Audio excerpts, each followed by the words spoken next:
Okay so hi all welcome to ACB academy. എല്ലാവർക്കും ACB അക്കാഡമിയുടെ പുതിയ വീഡിയോയിലേക്ക് സ്വാഗതം. സോ നമ്മുടെ ഗ്രൂപ്പ് ഡി എക്സാംസ് ഈ വർഷം ഒരുപാട് പേര് പുതിയതായിട്ട് വരുന്നുണ്ട് അല്ലേ. So first time group D exams എഴുതുന്ന ഒരുപാട് പേരുണ്ടായിരിക്കും. അപ്പോൾ ഓൾറെഡി ലാസ്റ്റ് ഇയറിൽ ഈ എക്സാം ഒക്കെ അറ്റൻഡ് ചെയ്തിട്ട് ഞാൻ പറഞ്ഞൊരു കേസുണ്ട്. നിങ്ങൾ ഓൾറെഡി പഠിച്ചിട്ടുള്ള നിങ്ങളുടെ ഒരു സ്ട്രോങ് ആയിട്ടുള്ള ഒരു ബേസ് ഉണ്ട്. ആ ഒരു ബേസ് വെച്ചിട്ട് റിവിഷൻ ഒക്കെ പ്രോപ്പറായിട്ട് കണ്ടക്ട് ചെയ്യാന്നുള്ളതിനാണ് നിങ്ങൾ ഇമ്പോർട്ടൻസ് കൊടുക്കേണ്ടത് അല്ലേ. എപ്പോഴും പറയാം, ഇപ്പോൾ ലാസ്റ്റ് ഇയറിൽ പഠിച്ച് ചെറിയ കട്ട് ഓഫിനാണ് നിങ്ങൾക്ക് പോകാൻ സാധ്യതയൊക്കെ ഉണ്ടെന്നുണ്ടെങ്കിൽ നിങ്ങൾ വീണ്ടും ടോപ്പിക്സ് ഫസ്റ്റ് സ്റ്റാർട്ട് എന്ത് ചെയ്യണം, അതേപോലെ അത്രയും ടൈം എടുത്ത് പഠിക്കുക എന്നുള്ളതിനേക്കാൾ കൂടുതൽ അത് കണ്ടിന്യൂസ് ആയിട്ട് റിവൈസ് ചെയ്തുകൊണ്ടിരിക്കുകയാണ് ചെയ്യാണ് വേണ്ടത് അല്ലേ. അപ്പോൾ ഇപ്പം നമുക്ക് ബിഗിനേഴ്സ് ആയിട്ടുള്ള ഒരുപാട് പേര് എക്സാംസ് എഴുതുന്നത് കൊണ്ട് തന്നെ നിങ്ങൾ കീപ്പ് ചെയ്യേണ്ട ഒരു സ്ട്രാറ്റജി എന്താണെന്നുള്ളതും എവിടേക്കാണ് ഫോക്കസ് കൊടുക്കേണ്ടതെന്നുള്ളതെല്ലാം നമ്മൾ എന്ത് ചെയ്യണം, ഒന്ന് മനസ്സിലാക്കിയിരിക്കണം അല്ലേ. സോ ബിഗിനേഴ്സ് ഒരുപാട് പേര് മിക്കവരും റെയിൽവേ എക്സാംസ് ആദ്യമായിട്ട് അറ്റൻഡ് ചെയ്യുമ്പോൾ ആദ്യമായിട്ട് ഗ്രൂപ്പ് ഡി എക്സാംസിന് സ്റ്റാർട്ട് ചെയ്യുന്ന ഒരുപാട് പേരുണ്ട്. സോ നിങ്ങൾക്ക് അതുമായിട്ട് ബന്ധപ്പെട്ട് ഒരുപാട് കൺഫ്യൂഷൻസും കാര്യങ്ങളൊക്കെ ഉണ്ടായിരിക്കും. എവിടേക്കാണ് ഫോക്കസ് ചെയ്യേണ്ടത്, ഏതൊക്കെ PYQs ആണ് നോക്കേണ്ടത്, ഏതൊക്കെ സോഴ്സസ് യൂസ് ചെയ്യണം, ഇതൊക്കെ പലർക്കും ഒരു സംശയം ഉണ്ടായിരിക്കും അല്ലേ. ആൻഡ് മോസ്റ്റ് ഇമ്പോർട്ടൻലി എത്ര ടൈം പഠിക്കണം നമുക്കറിയാലോ. May to June നമ്മൾ എന്ത് ചെയ്യുന്നുണ്ട്, എക്സാം ഏറ്റവും റീസെന്റ് ആയിട്ട് നമ്മൾ എക്സ്പെക്ട് ചെയ്യാൻ പറ്റുന്ന ഡേറ്റ് എന്ന് പറയുന്നത് May to June ഒക്കെ ആണല്ലേ, മെയ് മന്ത് ഒക്കെയാണ്.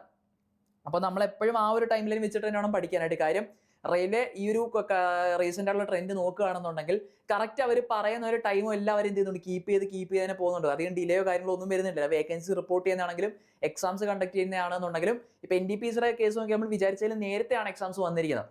സോ റെയിൽവേയുടെ ഭാഗത്ത് നിന്ന് ഡിലേ വരാത്തതുകൊണ്ട് തന്നെ നമ്മൾ ഏറ്റവും മാക്സിമം പോസിബിൾ നിയർ ഡേറ്റ് എത്രയാണോ അത് വെച്ച് തന്നെ വേണം നമ്മൾ പ്രിപ്പയർ ചെയ്യാനായിട്ട് അല്ലേ. സോ ഈ ഒരു മെയ് ജൂൺ ഒക്കെ സമയത്ത് നമുക്ക് എന്ത് ചെയ്യാം, വേണമെങ്കിൽ എക്സ്പെക്ട് ചെയ്യാം. അതാണ് മാക്സിമം നേരത്തെ ഉള്ള ഏർലി പോസിബിലിറ്റി ആണ് ഞാൻ പറയുന്നത്. ഓക്കെ, അതിന് മുമ്പോട്ട് വരാൻ സാധ്യത ഇല്ല എന്നുള്ളത് നിങ്ങൾ ആലോചിച്ചാൽ മതി. അപ്പോൾ ഏതൊക്കെ രീതിയിൽ അല്ലെങ്കിൽ ഏതൊക്കെ സോഴ്സിനെ ഡിപ്പെൻഡ് ചെയ്ത് നിങ്ങൾ പഠിക്കണം എന്നുള്ളത് ഗ്രൂപ്പ് ഡിയുടെ കേസിൽ നിങ്ങൾക്ക് വളരെയധികം ഇമ്പോർട്ടന്റ് ആണ്. സോ അറിയാവുന്ന പോലെ ഇതാണ് നിങ്ങൾ ഗ്രൂപ്പ് ഡിയുടെ സിലബസ് എന്ന് പറയുന്നത്. ഇവിടുത്തെ സ്പെഷ്യാലിറ്റി എന്ന് പറയുന്നത് ഒന്ന് ജനറൽ സയൻസ് നിങ്ങൾക്ക് 25 മാർക്സിന് സ്പെഷ്യൽ എന്താണ് ഒരു സെക്ഷൻ ആയിട്ട് തന്നെ വരുന്നുണ്ട് അല്ലേ. GK GS ഒരുമിച്ചല്ല, ചില എക്സാംസ് പോലെ GKയും GS എന്തായിട്ടല്ല, ഒറ്റ ടോപ്പിക്കായിട്ടല്ല. ജനറൽ സയൻസ് നിങ്ങൾക്ക് സെപ്പറേറ്റ് ആയിട്ട് തന്നെ എന്ത് വരുന്നുണ്ട്, ഒരു സെപ്പറേറ്റ് ആയിട്ട് 25 മാർക്സ് തന്നെ നിങ്ങൾക്ക് എന്ത് ചെയ്യുന്നുണ്ട്, വരുന്നുണ്ട്. സെപ്പറേറ്റ് സെക്ഷൻ ആണ്. ആൻഡ് ഇത് എന്താണ് ഇതിന്റെ മെയിൻ സോഴ്സ് എന്ന് ചോദിച്ചാൽ നിങ്ങൾക്ക് അറിയാം, 10th ലെവൽ NCERT ആണ് കേട്ടോ. 10th ലെവൽ NCERT ആണ് നിങ്ങൾ ഇതിന്റെ മേജർ സോഴ്സ് ആയിട്ട്. നിങ്ങളിപ്പോൾ ലാസ്റ്റ് വന്നിരിക്കുന്ന ക്വസ്റ്റ്യൻസിനെയൊക്കെ സോഴ്സ് നോക്കിയാൽ നിങ്ങൾക്ക് അറിയാം 10th ലെവൽ, അത് majorly 8th and 10th NCERT text book ആണ് ക്വസ്റ്റ്യൻസിന്റെ മെയിൻ സോഴ്സ് എന്ന് പറയുന്നത്. അതിലും ഹൈ ലെവലിലേക്കുള്ള ക്വസ്റ്റ്യൻസ് അധികം വന്നിട്ടില്ല. സോ നമ്മളിപ്പോൾ ക്ലാസ് പ്രൊവൈഡ് ചെയ്യുന്നതാണെങ്കിലും നിങ്ങളിപ്പോൾ കണ്ടന്റ്സ് പ്രൊവൈഡ് ചെയ്യുന്നതാണെങ്കിലും എല്ലാം കൂടുതലായിട്ട് ഫോക്കസ് ചെയ്യുന്ന എന്തിനെ തന്നെ ആയിരിക്കും, 10th level NCERT text book തന്നെ ആയിരിക്കും. 10th ലെവൽ വരെയുള്ള NCERT ടെക്സ്റ്റ് ബുക്ക് തന്നെയാണ് സയൻസിന്റെ മേജർ സോഴ്സ് എന്ന് പറയുന്നത്. നിങ്ങൾക്ക് ഏറ്റവും അധികം മാർക്ക് സ്കോർ ചെയ്യാൻ പറ്റുന്ന ഒരു ഏരിയ ആണ് ഈ പറഞ്ഞ ജനറൽ സയൻസ്. കാരണം ബാക്കി എക്സാംസ് പോലെ സെപ്പറേറ്റ് അതിന്റെ കൂടെ കുറച്ച് ക്വസ്റ്റ്യൻസ് വരിക എന്നുള്ളതല്ല. 25 ക്വസ്റ്റ്യൻസ്, 25 മാർക്സ് സെപ്പറേറ്റ് ആയിട്ട് ഏതിന് തന്നെ വരുന്നുണ്ട്, സയൻസിന് വേണ്ടി മാത്രമായിട്ട് വരുന്നുണ്ട്. സോ 10th ലെവൽ വരെയുള്ള NCERT ക്ലിയർ ചെയ്ത് കഴിഞ്ഞാൽ ഈ 25 മാർക്സിൽ നിന്നും മാക്സിമം മാർക്ക് നിങ്ങൾക്ക് എന്ത് ചെയ്യാൻ പറ്റും, സ്കോർ ചെയ്യാനായിട്ട് പറ്റും. കട്ട് ഓഫ് കൂട്ടുക എന്നുള്ള ഏറ്റവും നല്ലൊരു മാർഗ്ഗമാണ് ഗ്രൂപ്പ് ഡി എക്സാംസിന് സയൻസ് നന്നായിട്ട് പഠിക്കുക എന്നുള്ളത്. കാര്യം GK നമുക്കറിയാം, കഴിഞ്ഞ തവണ ഈ ജനറൽ അവയർനെസ് കറന്റ് അഫേഴ്സ് എന്ന് പറഞ്ഞ് കിടക്കുമ്പോൾ കറന്റ് അഫേഴ്സ് ആണ് കൂടുതൽ വെയിറ്റേജ് വന്നല്ലേ. കാര്യം ഈ ഒരു 20 മാർക്കിൽ ചില എക്സാംസിൽ എന്തില്ല, ഹിസ്റ്ററി, എക്കണോമിക്സ്, അതുപോലെ പൊളിറ്റി ഒന്നും ക്വസ്റ്റ്യൻസ് വന്നിട്ടേ ഇല്ല. ഹിസ്റ്ററി, പൊളിറ്റിക്സ്, എക്കണോമിക്സ് എന്നൊക്കെ ഒറ്റ ക്വസ്റ്റ്യൻ പോലും വന്നിട്ടില്ലാത്ത എക്സാംസും ഉണ്ട് അല്ലേ. കാര്യം അവിടെ കറന്റ് അഫേഴ്സ് ഫോക്കസ് ചെയ്ത് കൂടുതലായിട്ട് ക്വസ്റ്റ്യൻസ് വന്നു. അപ്പൊ അതുപോലെ കേസ് പക്ഷേ എവിടെ വരുന്നില്ല, ജനറൽ സയൻസിന്റെ കേസിൽ വരും. നിങ്ങൾ ആ ഒരു സിലബസ് കംപ്ലീറ്റ് ചെയ്ത് കഴിഞ്ഞാൽ അവിടെ നിന്നും മാക്സിമം മാർക്സ് നിങ്ങൾക്ക് എന്ത് ചെയ്യാനായിട്ട് പറ്റും, സ്കോർ ചെയ്യാനായിട്ട് പറ്റും അല്ലേ. ആൻഡ് മാത്സിന്റെ കേസ് 25 മാർക്സ് വരുമ്പോൾ 25 മാർക്സ് ആണ് വരുന്നത്. നിങ്ങൾക്ക് അറിയാവുന്ന പോലെ തന്നെ ഒരു MTSന്റെ ഒക്കെ ലെവലിലുള്ള അല്ലേ, NTPCയുടെ ക്വസ്റ്റ്യൻസ് വെച്ച് പ്രാക്ടീസ് ചെയ്താൽ നല്ലതായിരിക്കും. പക്ഷെ അത്രയും ഹാർഡ് ലെവലിലാണ് വരുന്നത് നമ്മൾ പറയുന്നില്ല. ബട്ട് സ്റ്റിൽ SSC എക്സാംസിന്റെ ഇപ്പോൾ GDയുടെ ആണെങ്കിലും അല്ലെങ്കിൽ എന്താണ് MTS എക്സാമിന്റെ ഒക്കെ ലെവലിലുള്ള ക്വസ്റ്റ്യൻസ് ആയിരിക്കും മാത്സിൽ നിങ്ങൾക്ക് വരിക. ബട്ട് കുറച്ച് ഹൈ ലെവൽ ക്വസ്റ്റ്യൻസ് ഇപ്പോഴത്തെ എക്സാം നോക്കിയാൽ നിങ്ങൾക്ക് അറിയാൻ വന്നിട്ടുണ്ട്. NTPCയുടെ അത്ര റേഞ്ചിലേക്ക് പോവില്ല എന്നുണ്ടെങ്കിൽ പോലും ക്വസ്റ്റ്യൻസ് അത്യാവശ്യം സ്റ്റാൻഡേർഡ് ആണ്. തീരെ എളുപ്പമല്ല, ഭയങ്കര പാടുള്ളതുമല്ല, ഒരു മീഡിയോ കോർ ലെവലിലാണ് മാത്സിന്റെ ക്വസ്റ്റ്യൻസ് വരുന്നത്. ഓക്കെ, ആൻഡ് റീസണിങ് 30 മാർക്സ് എന്ന് പറയുമ്പോൾ നിങ്ങൾ അവിടെയും കൂടുതലായിട്ട് മാർക്ക് സ്കോർ ചെയ്യേണ്ട ഒരു ഏരിയ ആണ്. കാരണം 30ൽ 30 ഒക്കെ സ്കോർ ചെയ്യുന്നവരുണ്ട് റീസണിങ്ങിന്. ഇപ്പം ബാക്കി സബ്ജക്ട്സിൽ പോയാലും റീസണിങ്ങിൽ ഏറ്റവും കൂടുതൽ മാർക്ക് സ്കോർ ചെയ്യുന്ന ഒരുപാട് പേരുണ്ട്. അതായത് 30 out of 30 തന്നെ സ്കോർ ചെയ്യുന്നതൊക്കെ ഒരുപാട് ആളുകളുണ്ട്. സോ റീസണിങ് വരുമ്പോൾ നിങ്ങൾ എപ്പോഴും ഒരു 25+ മാർക്സ് എന്ത് ചെയ്യണം, നിങ്ങൾ എപ്പോഴും ടാർഗറ്റ് ചെയ്യണം. ഓക്കെ, 25+ എന്നുള്ള എപ്പോഴും നിങ്ങളൊരു ടാർഗറ്റ് ആയിട്ട് വെച്ച് തന്നെ വേണം പഠിക്കാനായിട്ട്. ആൻഡ് ജനറൽ അവയർനെസിന്റെ കേസ് ഞാൻ പറഞ്ഞു എത്രയാണ്, കഴിഞ്ഞ പ്രാവശ്യമാണെങ്കിൽ കറന്റ് അഫേഴ്സ് കൂടുതൽ ഫോക്കസ് ചെയ്ത് വന്നു. ബട്ട് സ്റ്റിൽ റീസെന്റ് ആയിട്ട് നടക്കുന്ന മറ്റേ എക്സാമ്പിൾ നോക്കിയാൽ നിങ്ങൾക്ക് അറിയാം, എല്ലാ എക്സാമുകളിലെ കറന്റ് അഫേഴ്സ് തന്നെ ഫോക്കസ് ചെയ്ത് പറഞ്ഞ നിർബന്ധമുണ്ടോ, ഇല്ല. ഇപ്പൊ ഈ ഇയറിൽ അങ്ങനെ വന്നു എന്നുള്ളതുകൊണ്ട് അടുത്ത വർഷത്തെ കറന്റ് അഫേഴ്സ് മാത്രം പഠിക്കുക, മറ്റ് GK സബ്ജക്ട്സ് കംപ്ലീറ്റ്ലി പഠിക്കാതിരിക്കുക നമുക്ക് യൂസ് ചെയ്യാൻ പറ്റുന്ന ഒരു ടെക്നിക്കാണോ? ഒരിക്കലും അല്ല. സോ ഞാൻ പറഞ്ഞതാണ്, ജനറൽ സയൻസ് 25 മാർക്സ് എന്നുള്ള മാക്സിമം നിങ്ങൾ സ്കോർ ചെയ്യാനായിട്ട് ശ്രദ്ധിക്കണം. കാരണം അത് നിങ്ങൾക്ക് സെപ്പറേറ്റ് ആയിട്ട് പഠിച്ചാൽ ആ ക്വസ്റ്റ്യൻസ് അവിടെ നിന്ന് മാത്രമാണ് വരുന്നത് അല്ലെ. മാത്സ് PYQs വെച്ച് എല്ലാം റെഗുലർ ആയിട്ട് പ്രാക്ടീസ് ചെയ്യാം. ആൻഡ് റീസണിങ് വരുമ്പോൾ മാക്സിമം അവിടെ മാർക്ക് സ്കോർ കൂടുതൽ സ്കോർ ചെയ്യേണ്ടത് ശ്രദ്ധിക്കുക. കാരണം നിങ്ങൾക്ക് എളുപ്പത്തിൽ ചെയ്യാനായിട്ട് പറ്റും. ആൻഡ് കറണ്ട് അഫേഴ്സ് ആണ് അവിടെ ഫോക്കസ് കൊടുക്കേണ്ടതെന്നുണ്ടെങ്കിൽ പോലും ഞാൻ പറയുന്നു ബാക്കി GK ടോപ്പിക്സ് പഠിക്കാതിരിക്കാൻ പറ്റുമോ? ഒരിക്കലും ഇല്ല. ഇപ്പോൾ റീസെന്റ് ആയിട്ട് തന്നെ MDSന്റെ എക്സാം നോക്കിയാൽ അറിയാം, MDSനകത്ത് എന്ത് വന്നിട്ടില്ല, കറണ്ട് അഫേഴ്സ് വന്നിട്ടേ ഇല്ല അല്ലേ. എക്കണോമിക്സിനൊക്കെ 5 മാർക്സ് വരെ വെയിറ്റേജ് വന്ന ക്വസ്റ്റ്യൻ പേപ്പർ അതിന് വന്നിട്ടുണ്ട്, MDSന് വന്നിട്ടുണ്ട്. സോ അങ്ങനെ ഒന്ന് പ്രെഡിക്റ്റ് ചെയ്യാനായിട്ടൊന്നും പറ്റില്ല. ഇപ്പോൾ MDSന്റെ കേസിൽ എല്ലാവർക്കും പറ്റിയൊരു മിസ്റ്റേക്ക് അതായിരുന്നു. എല്ലാവരും കറണ്ട് അഫേഴ്സ് കൂടുതലായിട്ട് ഫോക്കസ് ചെയ്തിട്ട് ഡീപ്പായിട്ട് കറണ്ട് അഫേഴ്സ് മാത്രം പഠിച്ചു. ഗ്രൂപ്പ് ഡിയുടെ ഒരു ട്രെൻഡ് വെച്ചിട്ട് കറണ്ട് അഫേഴ്സ് GK ബാക്കി ടോപ്പിക്സിലൊക്കെ ആളുകൾ ഇമ്പോർട്ടൻസ് കൊടുത്തില്ല. ബട്ട് കറണ്ട് അഫേഴ്സിന് വളരെയധികം പ്രാധാന്യം കുറവായിരുന്നു ഏത് എക്സാമിന്റെ കേസിൽ, MDS എക്സാമിന്റെ കേസിൽ. സോ അങ്ങനെ ഒന്നും നമുക്ക് പ്രെഡിക്റ്റ് ചെയ്യാനായിട്ട് പറ്റില്ല. നമുക്ക് GKയും പഠിക്കണം, അതിനോടൊപ്പം കറസ്പോണ്ടിങ് ആയിട്ട് നമ്മൾ ഏതും പഠിച്ചു തന്നെ പോകണം. നമ്മൾ ഈ പറയുന്ന പോലെ കറണ്ട് അഫേഴ്സും ഇമ്പോർട്ടൻസ് കൊടുത്ത് തന്നെ പഠിക്കണം അല്ലേ. സോ നമുക്ക് അങ്ങനെ വരുത്തില്ല എന്നൊന്നും ഒന്നിന്റെ കേസിൽ നമുക്ക് പറയാനായിട്ട് പറ്റില്ല. സോ ഞാൻ ഈ പറയുന്ന ഒരു പ്ലാൻ എന്ന് പറയുന്നത് എൻ്റർലി ഞാൻ പറഞ്ഞു ആർക്ക് വേണ്ടി തന്നെയാണ്, ബിഗിനേഴ്സിന് വേണ്ടി തന്നെയാണ് നമ്മൾ കൂടുതലായിട്ടും പറയുന്നത്, ബിഗിനേഴ്സിന് വേണ്ടിയാണ്. ബട്ട് ഫസ്റ്റ് അറ്റൻഡ് എന്നുള്ളതല്ല. നിങ്ങളിപ്പോൾ കഴിഞ്ഞ എക്സാം നേരത്തെ എഴുതിയതാണെന്നും വെച്ചിട്ട് ആ എക്സാമിന് നിങ്ങൾ ഡീപ്പായിട്ടൊന്നും പഠിച്ചിട്ടില്ല എന്നുണ്ടെങ്കിൽ നിങ്ങൾക്ക് എന്ത് ചെയ്യാം, ഈ ഒരു സ്റ്റഡി പ്ലാൻ നിങ്ങൾക്ക് കീപ്പ് ചെയ്യാവുന്നതാണ്. ആൻഡ് നിങ്ങൾ ഈ പറഞ്ഞ പോലെ വർക്ക് ചെയ്യുന്നവർ അല്ലെങ്കിൽ മറ്റു കാര്യങ്ങളൊക്കെ ചെയ്യുന്നവരുണ്ടെന്നുണ്ടെങ്കിൽ ഇത്ര അവേഴ്സ് നിങ്ങൾക്ക് പറ്റില്ല എന്നുണ്ടെങ്കിൽ അതിനനുസരിച്ച് നിങ്ങൾക്ക് അത് എന്ത് ചെയ്യാം, റീഷെഡ്യൂളും ചെയ്യാവുന്നതാണ്. ഓക്കെ, ഞാൻ കൂടുതലായിട്ടും പറയുന്ന ഫസ്റ്റ് ടൈം പഠിക്കാൻ പോകുന്നത് അല്ലെങ്കിൽ സിലബസിൽ ഇൻഡീപ് നോളജ് കുറവായിട്ടുള്ളവർക്ക് വേണ്ടിയിട്ടുള്ള സ്റ്റഡി പ്ലാനാണ് നമ്മൾ പറയുന്നത്. ഞാൻ അല്ല ഓൾറെഡി കഴിഞ്ഞ തവണ നല്ലോണം പഠിച്ചു ചെറിയ കട്ട് ഓഫിന് പോയി എന്നൊക്കെ ഉള്ളവർ വീണ്ടും ഇത്രയും മണിക്കൂർ ഓരോ ടോപ്പിക്സ് ഒന്നായിട്ട് പഠിക്കണം എന്നില്ല. നിങ്ങൾ റിവിഷൻ കണ്ടക്ട് ചെയ്യാന്നുള്ളതാണ്. ബട്ട് ഫസ്റ്റ് ടൈം പഠിക്കുന്നവർ അല്ലെങ്കിൽ ലാസ്റ്റ് ടൈം പഠിച്ചിട്ട് സിലബസിന്റെ നല്ലൊരു ഭാഗം കവർ ചെയ്യാൻ പറ്റാത്തവരൊക്കെ ആണെന്നുണ്ടെങ്കിൽ നിങ്ങൾക്ക് എന്ത് ചെയ്യാം, ഈ പറയുന്ന കാര്യങ്ങളൊക്കെയാണ് നിങ്ങൾ ശ്രദ്ധിക്കേണ്ടത്. ആദ്യം തന്നെ ഞാൻ പറയുന്നു, ഇപ്പോഴത്തെ ഒരു ഹൈ കട്ട് ഓഫ് ട്രെൻഡിങ് കാര്യങ്ങളും വെച്ചിട്ട് നിങ്ങൾ ഒരു 80+ മാർക്ക് നിങ്ങൾ എപ്പോഴും എന്ത് ചെയ്യാം, നിങ്ങൾ എപ്പോഴും നിങ്ങളുടെ ടാർഗറ്റ് ആയിട്ട് വെക്കുക. ഓക്കെ, ഒരു 80+ മാർക്ക്, 75+ അല്ലെങ്കിൽ ഞാനിപ്പോൾ 80+ പറയുന്നത് വേറെ ഒന്നുമില്ല, കട്ട് ഓഫ് ഹൈ ആവാനുള്ള ചാൻസ് കൂടുതലുള്ളതുകൊണ്ടാണ്. സോ ആ ഒരു ടാർഗറ്റ് വെക്കുക. ഓക്കെ, ആ ഒരു ടാർഗറ്റ് വെച്ചാലേ നമുക്ക് ആ ഒരു റേഞ്ചിലേക്ക് നിങ്ങൾ എത്താനായിട്ട് പറ്റും. സോ എപ്പോഴും ഒരു 80+ മാർക്സ് എന്നുള്ളൊരു ടാർഗറ്റ് വെച്ച് തന്നെ വേണം നിങ്ങൾ എപ്പോഴും എന്തിനായിട്ട് പഠിക്കാനായിട്ട്. നമ്മൾ ഒരിക്കലും ടാർഗറ്റ് കുറയ്ക്കരുത്, ലോ ആക്കി വെക്കരുത്. ഓക്കെ, നമുക്ക് ഏകദേശം ആ റേഞ്ചിലേക്ക് എത്തണം എന്നുണ്ടെങ്കിൽ ഈ ഒരു ടാർഗറ്റ് നിങ്ങൾ മാക്സിമം സ്കോർ ചെയ്യുന്നുള്ള രീതിയിൽ തന്നെ വേണം നിങ്ങൾ പോകാനായിട്ട്. സോ ആ ഒരു ടാർഗറ്റ് അച്ചീവ് ചെയ്യണമെന്നുണ്ടെങ്കിൽ ഞാൻ പറഞ്ഞ സ്റ്റഡി ടൈം എന്ന് പറഞ്ഞാൽ 8 to 9 hours ഒക്കെയാണ് നമ്മൾ സ്റ്റാൻഡേർഡ് ടൈം എന്ന് പറയുന്നത് അല്ലേ. നിങ്ങൾ സ്റ്റാർട്ട് ചെയ്യുമ്പോൾ മാക്സിമം ഒരു 8 to 9 hours ഒക്കെ എന്ത് ചെയ്യണം, നിങ്ങളിവിടെ പ്രൊവൈഡ് ചെയ്യണം എന്നാണ് ഞാൻ പറയുന്നത്. അത് എന്തിന്റെ ബേസിസിലാണെന്ന് ചോദിച്ചാൽ നിങ്ങൾക്കൊരു ടാർഗറ്റ് ഉണ്ടായിരിക്കണം.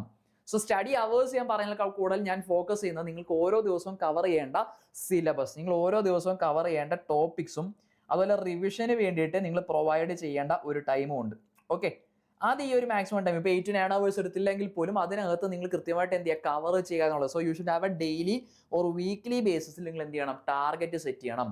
അതായത് ഡെയിലി നിങ്ങൾ ഇത്ര ടോപ്പിക്സ് അല്ലെങ്കിൽ വീക്ക്ലി ഇത്ര ടോപ്പിക്സ് കവർ ചെയ്യും, നിങ്ങൾ ഇത്ര ടൈം റിവിഷൻ ചെയ്യും, അല്ലെങ്കിൽ ഇത്ര PYQs പ്രാക്ടീസ് ചെയ്യും. ഇതിനെക്കുറിച്ചെല്ലാം നിങ്ങൾ എന്ത് ചെയ്യണം, കൃത്യമായിട്ടുള്ള ടാർഗറ്റ് സെറ്റ് ചെയ്യണം. സോ ഈ അവേഴ്സ് ഇത്ര മണിക്കൂർ കംപ്ലീറ്റ് ചെയ്തു എന്നുള്ളത് ഫോക്കസ് ചെയ്യുന്നതിനേക്കാൾ കൂടുതൽ നിങ്ങൾക്ക് അതിൽ കുറവ് ടൈം എടുത്തോ കൂടുതൽ ടൈം എടുത്തോ നിങ്ങൾ എന്ത് ചെയ്യാന്നുള്ളതാണ്, നിങ്ങൾ കൂടുതലായിട്ട് ആ കവർ ചെയ്യേണ്ട ടോപ്പിക്സും ടാർഗറ്റും ഡിവൈഡ് ചെയ്യാം. ഓക്കെ, ടോപ്പിക്സ് ആണെങ്കിൽ റിവിഷന് വേണ്ട ടൈം ആണെങ്കിൽ PYQസിന്റെ എണ്ണമാണെന്നുണ്ടെങ്കിൽ PYQs എന്ന് പറയുമ്പോൾ അത് ക്വസ്റ്റ്യൻ പേപ്പറും ആകാം ടോപ്പിക് വൈസും ആകാം. ഓക്കെ, ടോപ്പിക് വൈസ് ആണെങ്കിൽ നിങ്ങൾക്ക് അതിന്റെ കൂടെ തന്നെ ടോപ്പിക് നന്നായിട്ട് കവർ ചെയ്തു പോകാം. ഓക്കെ, മോക്ക് ടെസ്റ്റുകളൊക്കെ വരുമ്പോഴത്തേക്ക് പിന്നെ ഫുൾ ലെങ്ത് ഒക്കെ വരുമ്പോഴത്തേക്ക് നമുക്ക് കൂടുതലായിട്ട് കംപ്ലീറ്റ് ക്വസ്റ്റ്യൻ പേപ്പേഴ്സിലേക്ക് പോകാം. എങ്കിലും ശ്രദ്ധിക്കേണ്ട കാര്യം എന്ന് പറയുന്നത് ടോപ്പിക്സ്, റിവിഷൻ, PYQs ഇതൊക്കെ ഒരു ടാർഗറ്റ് വെച്ചിട്ട് ഡെയിലി വീക്ക്ലി ബേസിൽ നിങ്ങൾ അത് എന്ത് ചെയ്യണം, പഠിച്ചു പോകണം. So you should have weekly revision. അല്ല ഞാൻ പറഞ്ഞില്ല, നിങ്ങളിപ്പോൾ ഡെയിലി ബേസിൽ പഠിക്കുമ്പോഴും 9 മണിക്കൂർ പഠിക്കുക എന്ന് പറയുമ്പോഴത്തേക്ക് നിങ്ങൾ സിലബസ് കവർ ചെയ്ത് കൊടുക്കുമ്പോഴത്തേക്ക് അതിൽ സ്റ്റഡി ടൈം കുറച്ചിട്ട് ബാക്കി റിവിഷനിലേക്കും പോകണം. നിങ്ങളിപ്പോൾ ഒരു 9 hours ആണ് ഒരു ഡെയിലി പഠിക്കാനായിട്ട് ടൈം കൊടുക്കുന്നതെന്നുണ്ടെങ്കിൽ നിങ്ങൾ അതിൽ 3 hours നിങ്ങൾ എന്തിന് യൂസ് ചെയ്യാം, റിവിഷൻ യൂസ് ചെയ്യാം. ഓക്കെ, വീക്ക്ലി റിവിഷൻ കണ്ടക്ട് ചെയ്യണം. റിവിഷൻ കണ്ടക്ട് ചെയ്യുമ്പോൾ വീണ്ടും നിങ്ങൾ കണ്ട ക്ലാസ്സുകൾ അതേപോലെ തൊട്ട് ഒന്നേന്നും പറഞ്ഞ് കാണുക എന്നുള്ളതാണോ? അല്ല, നിങ്ങളൊരു ടോപ്പിക്ക് പഠിക്കാൻ 5 മണിക്കൂർ എടുത്തെങ്കിൽ റിവൈസ് ചെയ്യാനായിട്ട് 1 മണിക്കൂറൊക്കെ എടുക്കാവും അല്ലേ. അതുകൊണ്ട് നിങ്ങളുടെ കയ്യിൽ ഉറപ്പായിട്ടും എന്താണ്, നോട്ട്സ്, റിവിഷൻ നിങ്ങൾ എപ്പോഴും എന്ത് യൂസ് ചെയ്യാവും, നോട്ട്സ് യൂസ് ചെയ്യാവും. ഒരു കാരണവശാലും വേണ്ട അല്ലേ, നോട്ട്സ് നിങ്ങൾ പ്രിപ്പയർ ചെയ്യുക, അല്ലെങ്കിൽ നിങ്ങൾക്ക് അല്ല നമ്മൾ പ്രൊവൈഡ് ചെയ്യുന്ന നോട്ട്സും കാര്യങ്ങളൊക്കെ ഉണ്ടായിരിക്കും, അത് നിങ്ങൾക്ക് യൂസ് ചെയ്യാം. സോ എപ്പോഴും നിങ്ങൾക്ക് അറിയാം കൺസെപ്റ്റ് നിങ്ങൾ ഓൾറെഡി പഠിച്ചതാണ്. സോ വീണ്ടും അത് ഒന്നേന്നും പറഞ്ഞത് കൺസെപ്റ്റ് വീണ്ടും ബൈഹാർട്ട് ചെയ്യാന്നുള്ളതല്ല, നിങ്ങൾ പഠിച്ച കാര്യങ്ങളൊന്ന് പൊടിയാട്ടി എടുക്കാൻ വേണ്ടിയിട്ട് വീണ്ടും നിങ്ങൾ റിവൈസ് ചെയ്യാണ്. സോ റിവിഷൻ നിങ്ങൾ ടൈം വേസ്റ്റ് ആയിരിക്കാൻ എപ്പോഴും നിങ്ങൾ എന്ത് യൂസ് ചെയ്യുക, ഒരിക്കലും നിങ്ങൾ ക്ലാസ് കണ്ട് റിവൈസ് ചെയ്യേണ്ട, നിങ്ങൾ റിവിഷന് വേണ്ടിയിട്ട് എപ്പോഴും നോട്ട്സ് തന്നെ എന്ത് ചെയ്യുക, യൂസ് ചെയ്യുക. നിങ്ങൾക്കറിയാം PYQs വെച്ച് പ്രാക്ടീസ് ചെയ്യുമ്പോൾ നമുക്ക് ഏറ്റവും ലേറ്റസ്റ്റ് പാറ്റേൺ തന്നെ അറിഞ്ഞിരിക്കുന്നതാണ് നല്ലത്. സോ വെറുതെ വർഷങ്ങളായിട്ടുള്ള ഒരുപാട് ക്വസ്റ്റ്യൻസ് എടുത്ത് പഠിക്കുക എന്നുള്ള കാര്യങ്ങളൊന്നും നിങ്ങൾ ഒരു കാരണവശാലും എന്ത് ചെയ്യേണ്ട. ക്വസ്റ്റ്യൻസ് സോൾവ് ചെയ്യുമ്പോൾ ലാസ്റ്റ് ഒരു 3 to 4 years PYQs ഒക്കെ വെച്ചിട്ട് മാത്രം പഠിച്ചാൽ മതി. ഓക്കെ, നമുക്ക് കുറേ ക്വസ്റ്റ്യൻസ് അപ്പം തന്നെ കവർ ചെയ്യാനായിട്ട് പറ്റും. മാക്സിമം ഒരു 5 years, അതിനപ്പുറത്തേക്ക് നിങ്ങൾ എന്ത് ചെയ്യേണ്ട, ക്വസ്റ്റ്യൻസിലേക്ക് പോകണ്ട. And current affairs and there are mock test അല്ലേ, മോക്ക് ടെസ്റ്റ് വരുമ്പോഴത്തേക്ക് നിങ്ങൾ ഞാൻ പറഞ്ഞ സെക്ഷണൽ മോക്ക് ടെസ്റ്റ് അറ്റൻഡ് ചെയ്യുക. എക്സാംസിന്റെ ലാസ്റ്റ് ഫേസിലൊക്കെ വരുമ്പോഴത്തേക്ക് ഫുൾ ലെങ്ത് മോക്ക് ടെസ്റ്റുകൾ എന്ത് ചെയ്യുക, അറ്റൻഡ് ചെയ്യാനായിട്ട് ശ്രദ്ധിക്കുക. ഓക്കെ, ഫുൾ ലെങ്ത് മോക്ക് ടെസ്റ്റുകൾ ടൈംലി ഗ്യാപ്പ് ഇട്ട് അറ്റൻഡ് ചെയ്താൽ നല്ലത് തന്നെ ആയിരിക്കും. ഓക്കെ, ആൻഡ് കറന്റ് അഫേഴ്സ് ഞാൻ പറയുന്നത് ഇത് നിങ്ങൾ കൂടുതൽ ഫോക്കസ് കൊടുക്കേണ്ടത് ലാസ്റ്റ് 1 yearലെ ആണ് കേട്ടോ. ലാസ്റ്റ് 1 yearലാണ്. ഇപ്പോൾ ഗ്രൂപ്പ് ഡിയുടെ ലാസ്റ്റ് ഇയറിലെ എക്സാംസ് നോക്കിയാൽ 2024 എന്നുള്ള ക്വസ്റ്റ്യൻസും ഒക്കെ വന്നിട്ടുണ്ട്, ഇല്ല എന്നല്ല ഞാൻ പറയുന്നത്. ബട്ട് കൂടുതലും വരുന്നത് എവിടെ നിന്ന് തന്നെയാണ്? ലാസ്റ്റ് 1 ഇയറിലെ കറണ്ട് അഫേഴ്സ് തന്നെ ആയിരിക്കും. അത് കൂടുതലായിട്ട് ഫോക്കസ് ചെയ്യുക, അത് മാത്രം പഠിക്കുക എന്നുള്ളതല്ല ഞാൻ പറയുന്നത്. നമ്മൾ ടോപ്പിക് വൈസ് കറണ്ട് അഫേഴ്സ് പഠിക്കുന്നത് നല്ലതായിരിക്കും. ആൻഡ് ഇയർ പഠിക്കുമ്പോൾ തന്നെ അതിന് മുമ്പത്തെ ഒരു 1.5 വർഷത്തെ പഠിക്കുന്നത് എപ്പോഴും നല്ലതായിരിക്കും, കാരണം അതിൽ നിന്ന് ക്വസ്റ്റ്യൻസ് വന്നിട്ടുണ്ട്.